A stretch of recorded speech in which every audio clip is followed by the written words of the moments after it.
Alright, we got a Ford Power Stroke here with a 6.4 diesel in it, and this is your filter locations.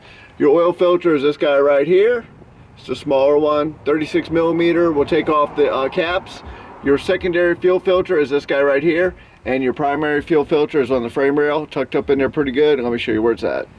Alright, on the driver's side frame rail, that is your primary fuel filter, tucked up in there pretty good, not too far from where the driver's side door is. And then right beside it, if you have to drain any water out of your fuel system, that is the little drain right there.